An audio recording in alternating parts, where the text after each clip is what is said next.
बहुत दिन गुजर गए। सिमरन और शशांक कपूर फैमिली की मूवमेंट को मॉनिटर करना कंटिन्यू करने लगे और उस इंसान की आइडेंटिटी को अनकवर करने की कोशिश करने लगे जिसने ऋत्विक का एक्सीडेंट होने से पहले उसकी मदद की थी। ऑफ कोर्स इसी की वजह से सिमरन ने भागना दौड़ना नहीं छोड़ा था और ऐसा इसलिए था क्योंकि वो अपने नए मॉल हार्मनी ऑयल की ओपनिंग की तैयारियां कर रही थी और इसी के साथ साथ अपनी कंपनी को भी मॉनिटर कर रही थी। इस दिन सिमरन की एक और मीटिंग थी जो कि लांबा कंस्ट्रक्शन के स्टाफ में से एक आदमी था। ये वही कंपनी थी जिसने सिमरन के साथ साथ $1 बिलियन प्रोजेक्ट में बोली लगाई थी और फर्स्ट स्टेज में जीत गई थी। क्या सब कुछ रेडी है? पाली से पूछा और वो दोनों चलकर एक हाउस की तरफ चले गए जहां पर लांबा कंपनी ने पहले ही बुकिंग करवा ली थी और वो लोग वहां पर पहले से ही बैठे हुए थे। यस मैडम, मैंने आपको वो फाइल भेज दी है जिसमें सारी स्ट्रेटेजी लिखी है जो वो लोग मीटिंग के बाद हमारे पास लेकर आए थे। मिस्टर रोशन एक बहुत ही काबिल इंसान है और हमेशा की ही तरह जैसा कि उनसे एक्सपेक्टेड था, शेयर होल्डर हमारे प्लान के लिए बहुत आसानी से मान गए हैं और उन्होंने सिंगापुर और स्पेन में भी हार्मनी ऑयल खोलने की इजाजत दे दी है। शिफाली ने कहा। Good, very good. सिमरन ने शिफाली से ऐसा कहते हुए एक सोफिस्टिकेशन वाली स्माइल दी, जबकि एक कंपनी को मैनेज करना इतना ज्यादा थका देने वाला काम था। लेकिन पूरे दिन भाग दौड़ करने के बाद और जी तोड़ मेहनत करने के बाद अब सिमरन को बहुत अच्छा लग रहा था। जैसे ही सिमरन अपने प्राइवेट रूम में पहुंची, शिफाली ने उसके लिए दरवाजा खोल दिया और अपने चेहरे पर एक स्माइल हमेशा की ही तरह प्लास्टर किए हुए वो उसके अंदर घुस गई। हालांकि उसकी ये स्माइल ज्यादा देर तक उसके चेहरे पर नहीं टिक पाई। जैसे ही उसने देखा कि ब्लैक सूट पहने हुए दो आदमी उसकी तरफ बढ़े आ रहे हैं, उसके चेहरे से स्माइल गायब हो गई। एक दरवाजे के बिल्कुल पीछे खड़ा हुआ था और इस बात की पुष्टि कर रहा था कि शिफाली और सिमरन के पास उस दरवाजे से भागने का कोई चांस ना रहे, जबकि दूसरा उन दोनों के बिल्कुल सामने खड़ा हुआ था। सब कुछ इतनी जल्दी हो गया था। सिमरन उस आदमी की तरफ देख रही थी जो उनकी तरफ आगे बढ़ रहा था, जबकि शिफाली ने ऑलरेडी एक्टिंग करना शुरू कर दिया था। उसने तुरंत अपने टैबलेट और फोल्डर सिमरन को दिया और उसके हाथ में छोटा सा चाकू आ गया। सिमरन को ये बात पता भी नहीं थी कि इस औरत के पास एक कटार कहाँ से आ गई थी। वहां पर खड़े खड़े शिफाली ऐसे करतब कैसे कर सकती थी? हमेशा से ही उसे शिफाली एक ऐसी औरत की तरह देखी थी जिसके साथ कोई ऊट पटांग हरकत नहीं कर सकता था। बिना कुछ बोले शिफाली तेजी से उन आदमियों की तरफ बढ़ी और पलक झपकते ही शिफाली ने ऐसे मूव्स किए जिसकी वजह से उसके दोनों हाथ उस आदमी की गर्दन पर लॉक हो गए थे। उसने लात मारकर उस आदमी के पैरों को मोड़ दिया था और अपनी पूरी ताकत से उसे नीचे खींच लिया था। इसकी वजह से वो आदमी उन दोनों के सामने घुटने टेक कर बैठा हुआ था और उसकी पीठ शिफाली पर टिकी हुई थी। इसके बाद शिफाली ने धीरे से सिमरन को दीवार की तरफ धक्का दिया। सिमरन की पीठ दीवार की तरफ की और शिफाली उसके ठीक सामने खड़ी हुई थी। उसका एक हाथ उस आदमी की गर्दन पर रखा हुआ था और शिफाली ने कटार को उसके गले पर रखा हुआ था। कौन हो तुम लोग? शिफाली ने एक ऐसी आवाज में पूछा जो सिमरन ने आज तक उसके मुंह से कभी नहीं सुनी थी। वो आवाज बहुत ही कठोर गुस्से से भरी हुई और ऐसी थी जिसकी वजह से सिमरन को अपनी नानी माँ की याद आ गई थी। इसके बाद शिफाली कहने लगी, तुरंत मेरी बात का जवाब दो वरना मैं इसे मार डालूंगी। ऐसा कहते हुए शिफाली की आंखें तुरंत उस आदमी पर चली गई जो अभी भी दरवाजे के पास खड़ा हुआ था और एक बूढ़ा आदमी सर्कुलर ओक टेबल पर बैठा हुआ था। मार डालो इसे। सिमरन ने अचानक ही अपनी आंखों को उस आदमी की तरफ किया जो कि टेबल पर बैठा हुआ था। उसे देखकर वो बहुत ही सरप्राइज हो गई थी और फिर उसने बिना किसी एक्सप्रेशन के साथ शिफाली से कहा, अभी मार डालो। शिफाली को सिमरन को प्रोटेक्ट करने के लिए उसके लिए इस तरह एक्ट करना बिल्कुल नॉर्मल था, खासकर तब जबकि वो देख सकती थी कि सिमरन बहुत बड़े खतरे में थी। हालांकि सिमरन कोई किलर नहीं थी, लेकिन जैसे ही उसने ये ऑर्डर दिया उसकी वजह से शिफाली बहुत ज्यादा सरप्राइज हो गई थी। लेकिन फिर भी शिफाली ने सिमरन के कोई दूसरा शब्द इस्तेमाल करने का इंतजार नहीं किया और अपने ग्रुप को कटार पर टाइप करते हुए धीरे धीरे उस आदमी के गले को काटने लगी। ऐसा लग रहा था मानो शिफाली ऐसा कई सालों से करती आ रही थी। ऐसी सिचुएशन में भी शिफाली घबराई नहीं थी और धीरे धीरे उस आदमी की गर्दन से ब्लड बूंद बूंद करके बहने लगा और नीचे की तरफ गिरने लगा। रुक जाओ, बूढ़े आदमी ने ऐसी आवाज में कहा जो कि उस छोटे से रूम के अंदर गूंज उठी। इसके बाद वो आगे कहने लगा, उसे जाने दो, मैं कोई खून खराबा नहीं करना चाहता हूँ। तुम कौन हो? शिफाली ने पूछा और फिर वो आगे पूछने लगी, वो लोग कहाँ हैं जिन्हें हमसे मिलना था? उसे पता है मैं कौन हूँ, बूढ़े आवाज ने एक टूटी हुई आवाज में पूरे कॉन्फिडेंस के साथ कहा और सिमरन की तरफ घूर कर देखने लग गया। वो उसे ऊपर से नीचे देखकर आंक रहा था और फिर कहने लगा, मैं बिल्कुल भी एक्सेप्ट नहीं कर रहा था कि मैं तुमसे इस तरह मिलूंगा। मुझे लगता है मुझे तुमसे माफी मांग लेनी चाहिए। उस बूढ़े आदमी ने अपनी बात को आगे बढ़ाते हुए कहा, ईशान, ईशान लायन, मगर तुम्हें तो ये बात ऑलरेडी पता है ना? मुझे लगा था तुम्हें कॉफी पसंद है, ईशान ने पूछा। उसने ऐसा इसलिए पूछा था क्योंकि सिमरन उसके सामने बैठकर कॉफी को घूर कर देख रही थी। वो कॉफी जो उसने उसके आदमियों से उसे सर्व करने के लिए कहा था। इसके बाद वो आगे कहने लगा, प्लीज, मैं तुम्हें नाराज नहीं करना चाहता हूँ। बस बात ऐसी है कि शशांक ने इसे मेरे लिए बहुत मुश्किल बना दिया है। इतना ज्यादा मुश्किल कि इन दिनों में तुमसे मिल ही नहीं पाया। तो क्या आप ये कहना चाहते हैं कि उसे पता था कि आप यहाँ पर आ रहे हैं? सिमरन ने काउंटर में सवाल करते हुए कहा। यही वो पहली बार थी जो सिमरन ने उस बूढ़े आदमी से अभी तक कही थी और वो उससे 2 कुर्सियों की दूरी पर बैठी हुई थी। मैं इस बात को यकीन से नहीं कह सकता हूँ, ईशान ने तुरंत सिमरन की बात का जवाब दिया और फिर अपनी नजरों को शिफाली की तरफ किया जो कि सिमरन के पीछे बिल्कुल किसी मूर्ति की तरह खड़ी हुई थी और कहने लगा, हो सकता है वो उस औरत को लेकर कुछ ज्यादा ही प्रोटेक्टिव हो रहा है जिससे वो इतना प्यार करता है। मुझे लगता है आपको मेरे बारे में कुछ ज्यादा ही पता है, सिमरन ने नोट करते हुए कहा। ज्यादा नहीं, लेकिन थोड़ी सी बातें, उस बूढ़े आदमी ने जवाब दिया। वेल, सिमरन ने अपने हाथों को क्रॉस करके अपने चेस्ट पर रख लिया और अपनी एक आईब्रो उठाते हुए कहने लगी, मुझे तो ठीक तरह से याद नहीं है कि मैंने आपके साथ या लॉयन ग्रुप के किसी आदमी के साथ पास्ट में भी कभी इंटरेक्ट किया होगा। तो फिर आपने मुझसे मिलने के लिए इतनी ज्यादा गुप्त तरीके से मीटिंग क्यों अरेंज की? मुझे आपकी बातें कुछ समझ में नहीं आ रही। सिमरन ने उस बूढ़े आदमी से कहा, अगर मैं तुम्हारे ऑफिस में एक प्रॉपर मीटिंग अरेंज करके स्केड्यूल करवाता तो क्या तुम मुझसे मिलती? ईशान धीरे से हंसते हुए कहने लगा। उसके चेहरे की झुर्रियां साफ दिखाई दे रही थी। नहीं, सिमरन ने साफ साफ जवाब दे दिया था।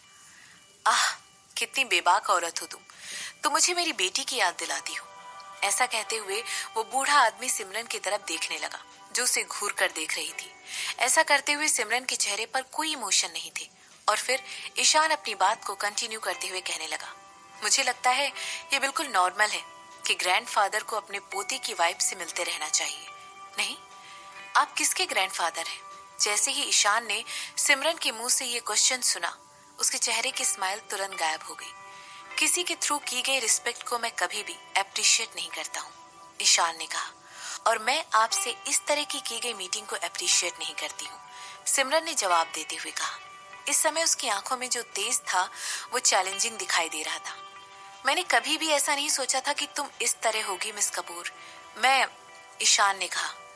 मिसेज, सिमरन ने बूढ़े आदमी को बीच में ही रोकते हुए कहा, आपके लिए मैं मिसेज वर्मा हूँ। जैसे ही सिमरन ने ये बात कही, ईशान उसके कठोर चेहरे की तरफ एक ब्लैंक एक्सप्रेशन के साथ देखने लग गया। कुछ लोगों ने ऐसी कहानियां बनाई हुई थी कि सिमरन एक कठोर और तेज बिजनेस वुमन है और उसकी प्यारी सी मुस्कुराहट उसके एक्शन के साथ धोखा करती है। कुछ लोग कहते हैं कि वो बिल्कुल अपनी खूबसूरती की तरह ही धोखा देती है। वहीं दूसरी तरफ कुछ लोग कहते हैं कि वो एक ऐसी पागल औरत है जिसे प्रॉफिट के अलावा और कुछ भी नहीं चाहिए।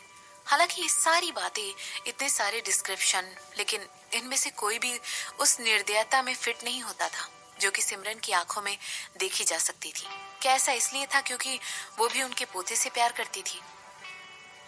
अगर सच कहूं तो शशांक के लिए तो मुझे कभी पसंद नहीं थी, मगर मेरे पास तुम्हें एक्सेप्ट करने के अलावा और कोई चॉइस भी नहीं है, खासकर अब जबकि मुझे पता चल गया है कि वो तुमसे कितना प्यार करता है। ऐसा कहते हुए बूढ़े आदमी को एक एक्सपेक्टेशन थी कि उन्हें सिमरन के चेहरे पर एक छोटा सा रिएक्शन तो दिखाई देगा। उनके रिस्पॉन्स ने सिमरन ने अपने होंठ ऊपर उठाए और एक टेढ़ी मुस्कान के साथ उन्हें देखते हुए कहने लगी, शशांक के ग्रैंडफादर के तौर पर मुझे भी आप कुछ ज्यादा पसंद नहीं आए। ऐसा कहने के बाद उसने जानबूझकर एक चुप्पी ली और बूढ़े आदमी की तरफ थोड़ा सा झुककर आगे कहने लगी, कितनी बुरी बात है ना, मैं आपकी तरह नहीं हूँ। मेरे पास चॉइस है कि मैं एक ऐसे आदमी को एक्सेप्ट ना करूं जिसने मेरे हस्बैंड की क्रूर किस्मत को जन्म दिया है।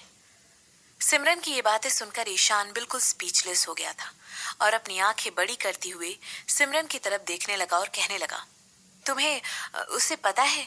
क्या उससे सब कुछ पता है?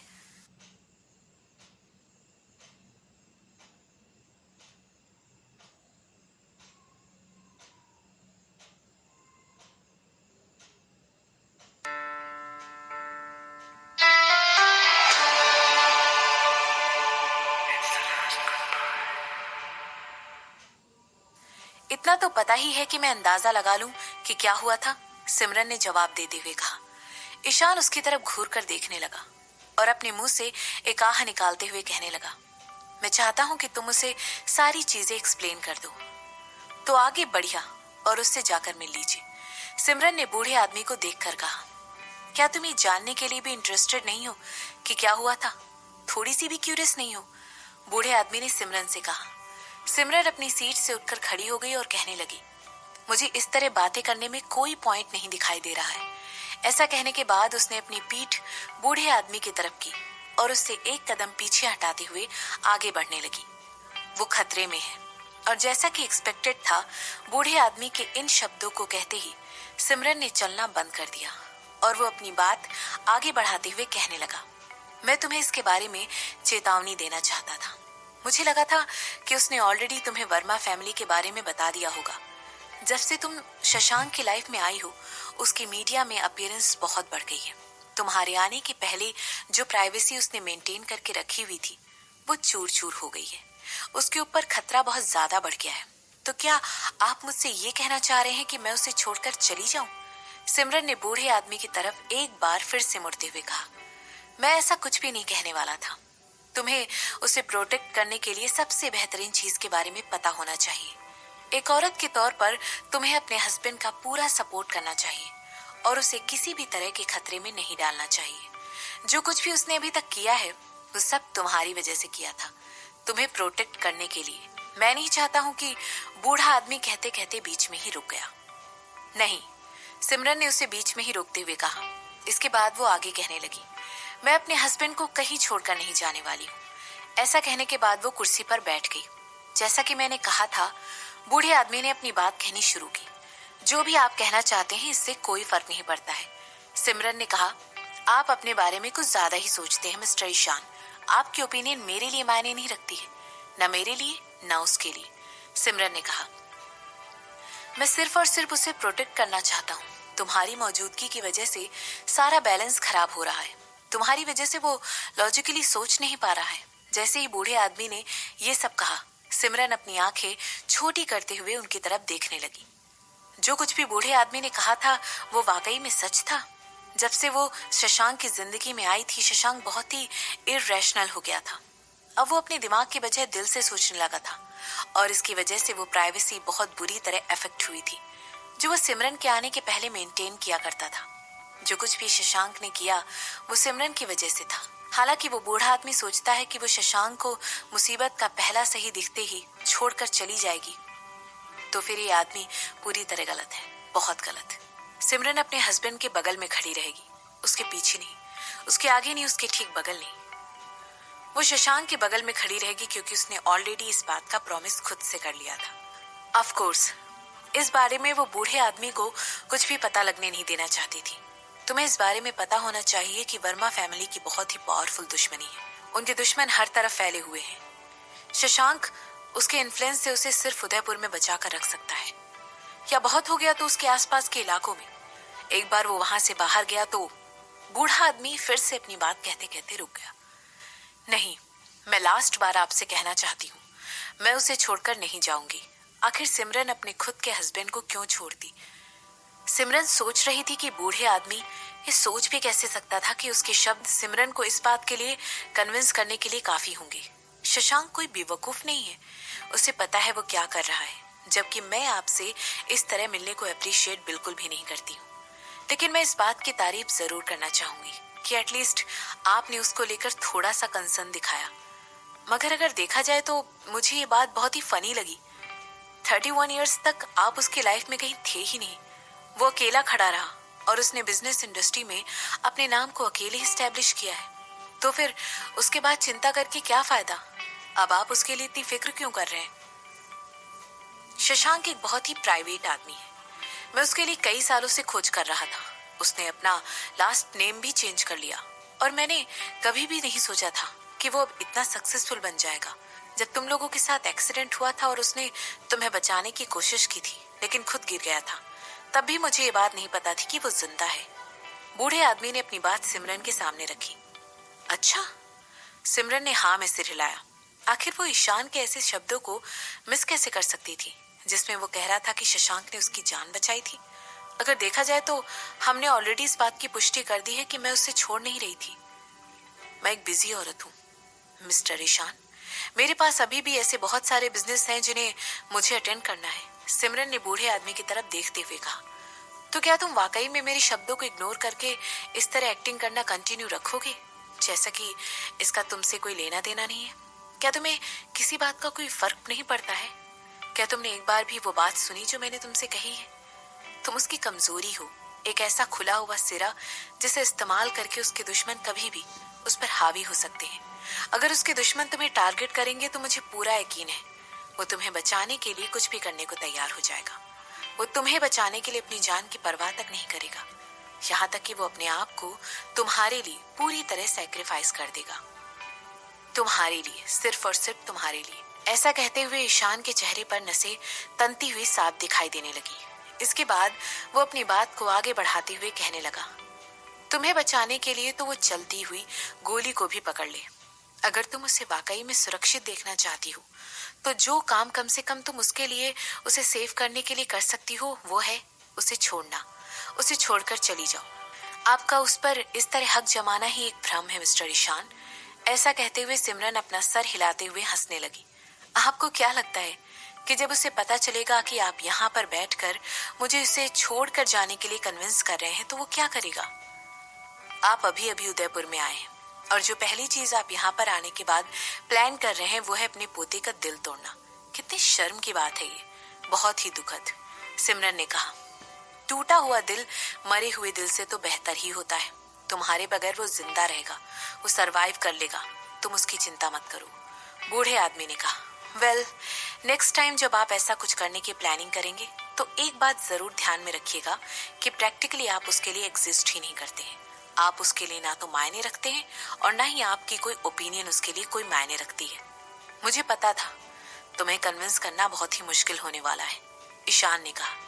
मैं बस इस बारे में सोच रहा हूँ कि उसको प्रोटेक्ट करने का बेस्ट पॉसिबल वे क्या है। मुझे लगता है तुम इस बात को समझोगी। अगर तुम्हें उसकी जरा सी भी चिंता है तो तुम इस बात को जरूर समझोगी। ईशान की बात सुनने के बाद सिमरन ने कुछ भी नहीं कहा और वो बूढ़े आदमी की तरफ एक ब्लैंक एक्सप्रेशन के साथ देखने लग गई। यहाँ तक कि सिमरन इस बात को अच्छी तरह समझ गई थी कि ईशान उससे क्या कहना चाहता है। सिमरन एक हाई प्रोफाइल आइडेंटिटी थी। मैं बस इस बारे में सोच रहा हूँ कि उसको प्रोटेक्ट करने का बेस्ट पॉसिबल वे क्या है। मुझे लगता है तुम इस बात को समझोगी। अगर तुम्हें उसकी जरा सी भी चिंता है तो तुम इस बात को जरूर समझोगी। ईशान की बात सुनने के बाद सिमरन ने कुछ भी नहीं कहा और वो बूढ़े आदमी की तरफ एक ब्लैंक एक्सप्रेशन के साथ देखने लग गई। यहाँ तक कि सिमरन इस बात को अच्छी तरह समझ गई थी कि ईशान उससे क्या कहना चाहता है। सिमरन हाई प्रोफाइल आइडेंटिटी थी।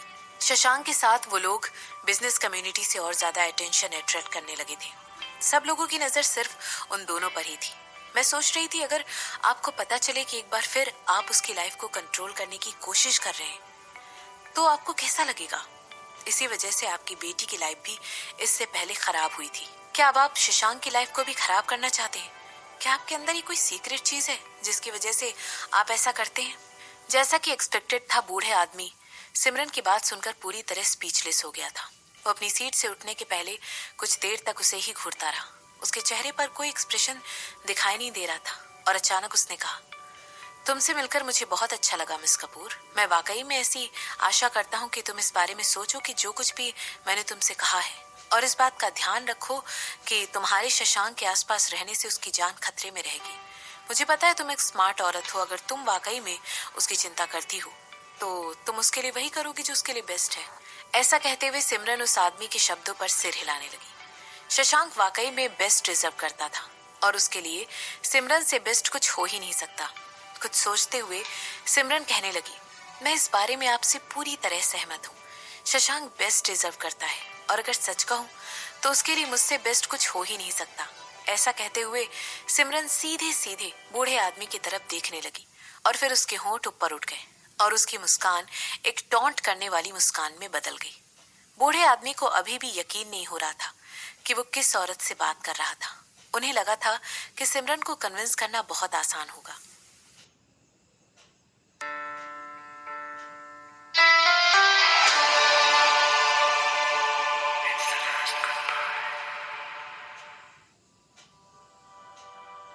शशांक का ऑफिस। जबकि शशांक अपने हाथ में पकड़े हुए कॉफी के कप की तरफ देख रहा था, जिसमें से हल्की हल्की स्टीम निकल रही थी, और मनमीत उसके सामने बैठकर बहुत ही एक्साइटेड होकर बातें कर रहा था। मनमीत के सामने एक औरत बैठी हुई थी जिसने पिंक कलर की ड्रेस पहनी हुई थी, और उसके चेहरे पर एक स्माइल थी। मैं एक्चुअली मीशा की बात से पूरी तरह सहमत हूँ। हम लोगों को अनाथ आश्रम के लिए कुछ ऐसा ही अरेंज करना चाहिए, मनमीत ने कहा। मीशा शशांक के ऑफिस इसलिए आई थी क्योंकि उसके पास ऑर्फनेज के लिए फंड रेजर अरेंज करने के लिए एक प्रपोजल था, और अभी वो और मनमीत उसकी डिटेल ही पढ़ रहे थे। इसके बाद वो आगे कहने लगा, मेरा मतलब है, हो सकता है हम लोग बच्चों के हॉस्पिटल के लिए जितनी जरूरत है उतना फंड इकट्ठा कर सके। मुझे लगता है हम वाकई में ऐसा कर सकते हैं। मीशा की इन्फ्लुएंस के साथ स्पेन में और तुम्हारी इन्फ्लुएंस के साथ उदयपुर में ये काम बहुत ही आसान हो जाएगा। शशांक अपने चेहरे पर एक सीरियल के साथ मनमीत की तरफ देखने लगा और चुपचाप वहां पर बैठा रहा। मनमीत के एक्साइटमेंट उसकी आंखों में साफ साफ नजर आ रहा था, और वो मुस्कुराते हुए शशांक के जवाब का इंतजार कर रहा था। ऐसा कहते हुए शशांक ने अपना सर हिलाया और आगे कहने लगा, जाओ आगे जाओ और मीशा के साथ काम करो। तुम इस प्रोजेक्ट के इंचार्ज बन सकते हो। बड़े भाई शशांक, मुझे लगता है बेहतर रहेगा अगर। मीशा अपनी बात कंप्लीट भी नहीं कर पाई थी कि तभी, मेरे पास इन सब चीजों के लिए टाइम नहीं है। इसके अलावा मनमीत ही वो इंसान है जो मेरी कंपनी में इस तरह के इवेंट को हैंडल करता है। वो बहुत ही काबिल और एक्सपीरियंस थे। वो एक ऐसा इंसान है जिस पर मैं पूरा भरोसा कर सकता हूँ कि अच्छा काम ही करेगा, शशांक कहने लगा। शशांक ने इसके बाद अपनी नजरें मीशा की तरफ की और फिर कहने लगा, मैं अभी के लिए 5 लाख रुपए डोनेट कर देता हूँ, और इवेंट के बाद 15 लाख रुपए और डोनेट कर दूंगा। मैं इस इवेंट के लिए सबसे अच्छा यही कर सकता हूँ। मगर मेरा मतलब था, आपके दिल में बच्चों के लिए हमेशा ही एक सॉफ्ट स्पॉट नहीं रहा है। मुझे लगता है इवेंट के दौरान आपकी मौजूदगी एक बहुत बड़ा डिफरेंस ले आएगी, और उन लोगों को ये आशा देगी कि वो भी देख सके कि आज आप कितने सक्सेसफुल हो गए हैं, मीशा ने कहा। क्या तुम्हारे कहने का मतलब है कि मनमीत मेरे जितना सक्सेसफुल नहीं है, शशांक ने पूछा। उसके चेहरे पर इस समय कोई एक्सप्रेशन नहीं था। जैसे ही वो मीशा को घूर कर देख रहा था, उस रूम का टेम्परेचर ऑटोमेटिकली गिर गया था। ओए शशांक, उसके कहने का वो मतलब नहीं है, मनमीत ने अपने चेहरे पर एक फ्रॉन लाते हुए कहा। वो बस उन बच्चों को और ज्यादा इंस्पायर करना चाहती है। अगर वो बच्चे हम तीनों को साथ में देखेंगे और अनाथ आश्रम से सक्सेसफुल हुए लोगों को हमारे साथ देखेंगे, तो शायद वो बच्चे और ज्यादा इंस्पायर हो जाएंगे। मेरा वहां पर रहना जरूरी नहीं है। ऐसा कहते हुए शशांक बीच में ही रुक गया, और जैसे ही उसने देखा कि रूपाली उसकी ऑफिस के अंदर आ रही है, उसे देखकर ऐसा लग रहा था जैसे कोई इमरजेंसी आ गई है, क्योंकि वो दौड़ते हुए शशांक के पास गई और उसके कानों में एकदम 2 सेंटेंस कहे। मनमीत और मीशा ने जैसे ही देखा कि शशांक के चेहरे का एक्सप्रेशन बिल्कुल बदल गया है और वो अपनी सीट से उठकर खड़ा हो गया है और कह रहा है, मैं किसी तरह का कोई फंड रेजर अरेंज नहीं करता हूँ मिस निशा, मैं बस डोनेशंस देता हूँ। ऐसा कहने के बाद वो उस रूम से बिना कुछ कहे निकल गया। जैसे ही मनमीत ने शशांक को देखा, उसके चेहरे का रंग उड़ गया और उसने अपने आदमी को मीशा को ऑफिस के बाहर छोड़कर आने के लिए कहा। इसके बाद वो दौड़कर शशांक के पीछे चला गया। क्या हुआ? मनमीत ने तुरंत शशांक के साथ एलिवेटर में घुसते ही पूछा। क्या सिमरन को कुछ हुआ है? मनमीत के दिमाग में जो इकलौती चीज इस समय आ रही थी वो ये थी कि शशांक हो सकता है इसीलिए इतना परेशान था क्योंकि सिमरन को कुछ हुआ है। तुम इसे यहाँ पर क्यों लेकर आए? शशांक ने मनमीत के क्वेश्चन को इग्नोर करते हुए पूछा। इसके बाद वो आगे पूछने लगा, इस समय पर ही क्यों? उसने मुझसे जिद करके कहा था कि वो तुमसे अभी मिलना चाहती है, मनमीत ने जवाब देते हुए कहा। जैसे ही उसे याद आया कि किस तरह मीशा ने फोन कॉल करके उससे रिक्वेस्ट की थी कि उसे शशांक से आज ही मिलना है। मनमीत वो इकलौता इंसान था जो कि शशांक से जब चाहे मिल सकता था। और वो भी बिना किसी अपॉइंटमेंट के। इसीलिए मीशा ने मनमीत को कॉल करके उससे इस फेवर के लिए कहा था। तुम उसे अब लाइक नहीं करते हो, एक सवाल नहीं था। हालांकि शशांक के ऐसा कहते ही मनमीत बिल्कुल चुप हो गया था। इस बार ऐसा क्या हो गया? क्या ये वर्मा फैमिली से रिलेटेड है? मनमीत ने तुरंत टॉपिक शिफ्ट करते हुए कहा। हमारी सिक्योरिटी तो बहुत ही टाइट है। ऐसा कोई तरीका नहीं जिसकी वजह से कोई सिमरन के इतने पास जाकर उसे अटैक करने की कोशिश कर सके। इसके रिस्पॉन्स में शशांक ने तुरंत अपना जबड़ा कस लिया। जैसे ही एलिवेटर का दरवाजा खुला, लंबे कदमों से शशांक कार की तरफ बढ़ने लगा और मनमीत उसके पीछे पीछे आने लगा। कार में घुसते ही शशांक ने तुरंत कहा, ये बात लॉयंस से रिलेटेड है। उसके पीछे पीछे मनमीत भी कार में घुस गया। तुम्हें क्या लगता है कि उस बूढ़े आदमी को क्या चाहिए? मनमीत ने ऐसा पूछा और इस समय उसका चेहरा बिल्कुल सीरियस था। शायद वो लोग उसे मुझसे दूर करना चाहते हैं, शशांक ने जवाब दिया और कार्गो पार्किंग से निकलकर सिमरन की लोकेशन तक ले जाने लगा। इस समय मीशा का एक्सप्रेशन कार के अंदर घुसते ही बहुत ही डार्क हो गया था और वो पूछने लगी, क्या तुम्हें पता है कि वो लोग कहाँ जा रहे हैं? तो मुझे वहां लेकर चलो, मीशा ने कहा, जबकि मनमीत के चेहरे पर इससे पहले उससे बात करते हुए स्माइल थी। लेकिन फिर भी उसे पता चल गया था कि इस बार उसके एटीट्यूड में उसके प्रति बहुत ज्यादा चेंज आ गया था। ये मनमीत वो पहले वाला मनमीत नहीं रह गया था। क्या ये बात पॉसिबल थी कि अब वो उसे लाइक नहीं करता था? इसकी वजह से वो काफी कंफ्यूज हो गई थी। अभी कुछ महीनों पहले ही तो मनमीत उसे किसी रानी की तरह ट्रीट कर रहा था। वो उसे हर दिन कॉल करता था। जब वो शहर के बाहर होता था तब भी उसे गिफ्ट और वहां की चीजें भेजना नहीं भूलता था। मगर कुछ हफ्तों पहले उसने वो सारी चीजें उसे भेजना बंद कर दिया था। आखिर क्या गलत हो गया था? मीशा ने अपने मुंह से कहा निकाली और सोचने लगी कि शशांक के ऑफिस में पहले क्या हुआ था। ये बात बिल्कुल ऑब्वियस थी कि शशांक उसे देखना नहीं चाहता था। वो उसकी तरफ 1 या 2 सेकंड से ज्यादा नहीं देख सकता था। उसके शब्द हमेशा की तरह शार्प और डायरेक्ट ही थे। ये बात ऑब्वियस थी कि वो उससे इंटरेक्ट करना नहीं चाहता था। तो क्या उसे भी अब उसके लिए उम्मीद छोड़ देनी चाहिए थी? मीशा ने अपने होठों को बाइट किया। सालों पहले उसने शशांक को अप्रोच करना छोड़ दिया था क्योंकि उसे पता था कि सिमरन के अगेंस्ट जाकर उस पर ट्राई करना यूजलेस था। उसे लगा था कि शशांक के दिल को जीतने की कोशिश करना भी बेकार है क्योंकि उसका दिल ऑलरेडी किसी का हो चुका है। उसने ये भी सोचा कि शशांक सिमरन के अलावा किसी और से कभी शादी नहीं करने वाला है। लेकिन किसने सोचा था कि वो एक फॉरेनर से शादी कर लेगा, जिसकी वजह से मीशा बहुत ज्यादा गुस्सा हो गई थी। उसने सोचा कि सिमरन ने उससे सिर्फ इसलिए शादी की है क्योंकि उसका इन्फ्लुएंस यूरोप में बहुत ज्यादा था। आखिर वो ऐसा कैसे कर सकता है? अगर वो किसी ऐसी औरतों की तलाश में था जिसका पहले से ही इन्फ्लुएंस हो, तो फिर उसने उसे ही क्यों नहीं चूज कर लिया था? मीशा का शशांक की तरफ अफेक्शन बहुत ही ऑब्वियस था। आखिर वो इस बात को कैसे इग्नोर कर सकता था? मीशा को ये बात बहुत ही इंसल्टिंग लगी थी। वो भी यूएस और यूरोप में एक बहुत सक्सेसफुल बिजनेस वुमेन थी और अपनी कंपनियों को बहुत अच्छे से चला रही थी। माना कि वो गिल ग्रुप ऑफ इंडस्ट्रीज जितनी बड़ी कंपनी को नहीं चला रही थी, लेकिन उसकी मदद करता तो वो अपने बिजनेस को कम समय में बहुत बड़ा कर सकती थी और ऊंचाइयों तक पहुंचा सकती थी। उसे अच्छी तरह याद था कि किस तरह मनमीत ने उसे शशांक की वाइफ के बारे में कुछ भी बताने से मना कर दिया था।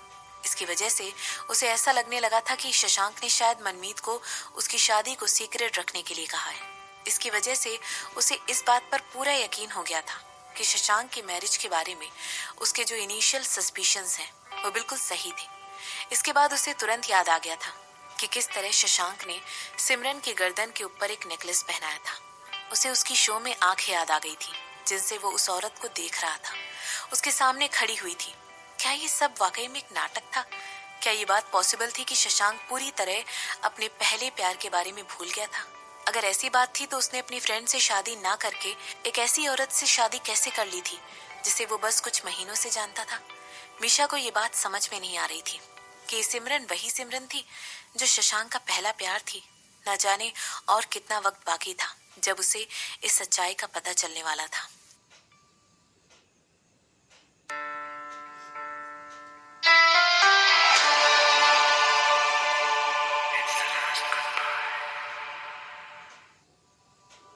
मैडम, वो लोग एक टी हाउस में गए हैं। ऐसा लग रहा है कि मिसेस वर्मा भी वहां पर है। जरूर कुछ ना कुछ हुआ है। मीशा के ड्राइवर ने अपने सामने चल रही कार को स्लो डाउन होते हुए देखा और जैसे ही उसने देखा कि कार रुक गई है तब उसने ये बताया। मीशा ने कुछ भी नहीं कहा। तो क्या शशांक और मनमीत के इस तरह अजीब तरीके से उसे छोड़कर जाने के पीछे सिमरन थी? उसका चेहरा बिल्कुल डार्क हो गया था। क्या ये बात पॉसिबल थी कि मनमीत इतना ज्यादा सिमरन की वजह से बदल गया था? चलो चलते हैं, मुझे मेरे होटल वापस लेकर चलो। ऐसा कहते हुए वो अपनी कार की पिछली सीट में टेक लगाकर बैठ गई। उसने अपनी आंखें बंद कर ली और अपने मुंह से कहा निकाली, क्या जिस आदमी को बहुत पसंद करती थी उसके लिए ट्राई करके लड़ाई करने के लिए बहुत देर हो चुकी थी। मैंने कहा, मैं बिल्कुल ठीक हूँ, तुम ओवर रिएक्ट कर रहे हो। सिमरन ने शशांक की तरफ मुस्कुराते हुए कहा। ये कोई पहली बार नहीं था जब शशांक ने ईशान के यहाँ वापस आने पर उससे ये सवाल किया था। मैं तुम्हें ऑलरेडी बता चुकी हूँ, कुछ भी नहीं हुआ है। शिफाली भी मेरे साथ थी और उसके अलावा उसकी हिम्मत नहीं हुई कि वो मेरे साथ भरे दिन में कुछ कर सके। दिलीप कहाँ था? शशांक ने पूछा। उसने तुम्हें शिफाली के साथ अकेले कैसे छोड़ दिया? उसने नहीं छोड़ा था, मैंने उससे कार में रहने के लिए कहा था। मैं इस मीटिंग के बारे में किसी को बताना नहीं चाहती थी। इसके अलावा मैं लोगों को अलार्म नहीं करना चाहती थी कि मैं किसी ऐसा आदमी के साथ हूँ जिसके फेस में पैरालिसिस की प्रॉब्लम है। सिमरन ने अपने कंधे उचकाते हुए कहा। शिफाली, प्लीज मेरी मीटिंग रीस्केड्यूल कर दो। उन लोगों से कहो कि वो मुझसे कल सुबह ही मेरे ऑफिस में मिले। तुम अभी भी पैसे कमाने के बारे में सोच रही हो? शशांक ने अपना सर हेल्पलेसली हिलाया। उसके चेहरे पर एक छोटी सी मुस्कान आ गई थी और उसकी आंखों में रिलीफ की भावना दिखाई दे रही थी। चलो घर चलते हैं। इसके बाद उसने तुरंत अपनी नजरें शिफाली की तरफ की और उसे इंस्ट्रक्शंस दी कि वो मिस्टर रोशन को कांटेक्ट कर ले ताकि वो कंपनी का ख्याल रख सके। जैसे ही सिमरन ने ये देखा, वो तुरंत अपना सर हिलाने लगी, जबकि उसे बिल्कुल किसी नाजुक प्रिंसेस की तरह ट्रीट किया जाना बिल्कुल पसंद नहीं था। लेकिन इस समय उसे अपने पति का कंसर्न साफ साफ समझ में आ रहा था। कुछ मिनट की ड्राइव के बाद शशांक और सिमरन घर पहुंच गए। मुझे पता है कि तुम इस बात से नफरत करती हो। मुझे बस कुछ घंटे दो ताकि मैं सब कुछ ठीक कर सकूं। मैं इस बात की श्योरिटी लेता हूं कि उस बूढ़े आदमी को ऐसा करने का दोबारा कोई चांस नहीं मिलेगा। ऐसा कहते हुए शशांक ने तुरंत अपने होंठ बंद कर लिए और वो सिमरन को अपनी इयरिंग उतारते हुए देखने लगा। इसके बाद वो उससे कहने लगा, मुझे माफ कर दो। तुम्हें माफी मांगने की कोई जरूरत नहीं है, सिमरन ने जवाब दिया। मैं तुम्हारी चिंता को अच्छी तरह समझ सकती हूँ। मुझे पता है कि उनकी उदयपुर में मौजूदगी से वर्मास अलार्म हो गए थे। अगर मेरा सोचना सही है तो वो चाहते थे कि मैं उनका टारगेट बन जाऊं ताकि वो मुझसे पीछा छुड़ा सके। उन लोगों का इस्तेमाल वो मेरे खिलाफ करना चाहते थे। सिमरन ने मुस्कुराकर कहा, मैं ऐसा कुछ भी नहीं करूंगा। ऐसा कहते हुए शशांक सिमरन की तरफ बढ़ा और उसकी नजरों पर जो लुक था वो बहुत ही कोमल था।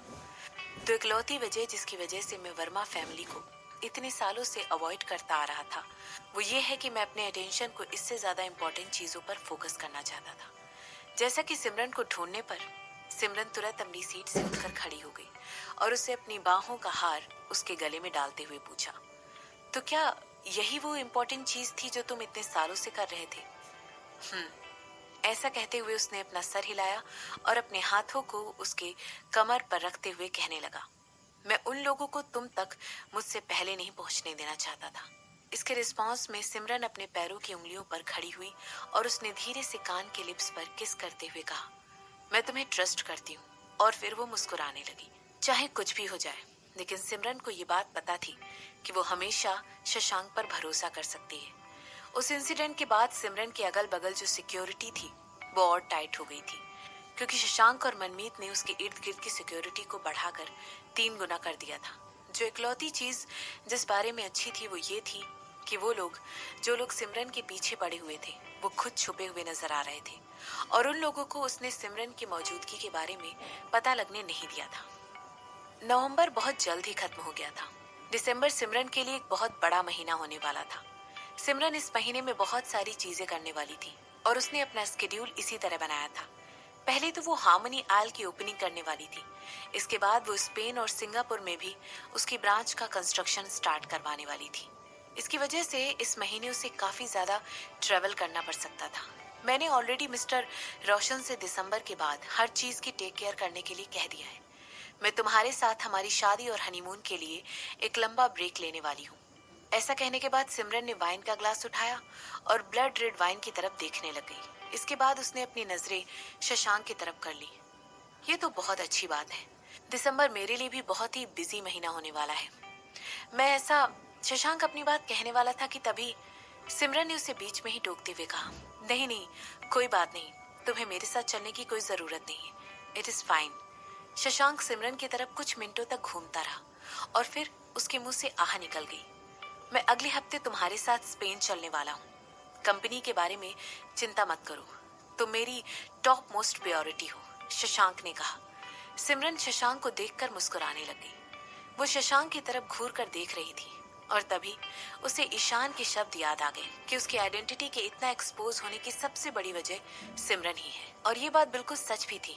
और अब शशांक अपने बिजनेस को छोड़कर उसके साथ जाने के लिए तैयार भी था। पता नहीं किस वजह से, लेकिन उसके दिल में एक छोटा सा शक का बीज बढ़ना शुरू हो गया था। क्या ये गलत था कि वो कुछ ज्यादा ही सेल्फिश हो रही थी और अपने इंटरेस्ट को पूरा करने के लिए उसका इस्तेमाल कर रही थी, जबकि उसे ये बात अच्छी तरह पता थी कि किस वजह से शशांक कितने बड़े खतरे में पहुंच सकता था। उसने तुरंत अपनी आंखें उठाकर अपने हस्बैंड से दूर कर ली। क्या उसे हर चीज पर जवाब कर देना चाहती थी ताकि वो शशांक को सेफ रख सके? लेकिन किससे सेफ? वो खुद ही मन पूछने लगी। उसे ये भी नहीं पता था कि जिन लोगों को वो अपना दुश्मन समझ रही है, उन लोगों को उनकी मौजूदगी के बारे में पता भी था या नहीं। क्या हो गया? शशांक ने पूछा। कुछ भी नहीं, बस थोड़ा सा थक गई हूँ, बस इतना ही। ऐसा कहने के बाद उसने अपने दिमाग से ये सारी फालतू के ख्याल निकाल दिए। तो मुझे लगता है हमें घर चलना चाहिए, शशांक ने ऐसा कहते हुए वेटर से बिल बनाने के लिए कहा। इस समय वो लोग डिनर के लिए एक रेस्टोरेंट में आए हुए थे। ठीक है, मैं अपना मेकअप ठीक करने के लिए रेस्ट रूम में जा रही हूँ, सिमरन ने अपनी सीट से उठते हुए कहा। इसके बाद वो चलकर रेस्ट रूम में चली गई। शायद ऐसा इस वजह से था कि वो हाल फिलहाल में बहुत ज्यादा थक गई थी, इसीलिए उसके मन में ये सवाल चल रहे थे। या शायद अब वक्त आ गया था कि उसे अपने बिजनेस पर गिव अप कर देना चाहिए और एक सीईओ को हायर कर लेना चाहिए जो कि उसके बिजनेस पर सुपरवाइज करे, जबकि वो अपनी शादी पर फोकस करे। सिमरन ने अपना सर हिलाया। उसे ये बात बहुत ही फनी लग रही थी कि किस तरह शशांक से मिलने के बाद उसके ख्यालों में इतना ज्यादा चेंज आ गया था। प्यार वाकई में एक पावरफुल चीज होती है। इन नए इमोशंस की वजह से सिमरन मुस्कुराने लगी थी। सिमरन इस समय प्यार में थी और उसकी वजह से उसके डिसीजन बहुत ज्यादा इफेक्ट हो रहे थे। शायद वो इतनी ज्यादा कोल्ड हार्टेड नहीं थी जितना कि वो खुद को समझती थी। सिमरन ने अपनी परछाई की तरफ देखा और उसकी आंखें चमचमाने लगी, जबकि उसके चेहरे पर एक बहुत प्यारी सी स्माइल थी। हालांकि उसकी ये मुस्कान तुरंत ही गायब हो गई जैसे ही उसने अपने पीछे एक आदमी को खड़े हुए देखा। उसके चौड़े कंधों की वजह से सिमरन पूरी तरह छुप गई थी। सिमरन की तरफ घूर कर देखते हुए उसके चेहरे पर एक बहुत ही कोमल सी स्माइल थी। तुम तुम यहाँ पर क्या कर रहे हो? सिमरन ने पूछा। मैं यहाँ पर तुम्हें लेने आया हूँ, उसने जवाब दिया।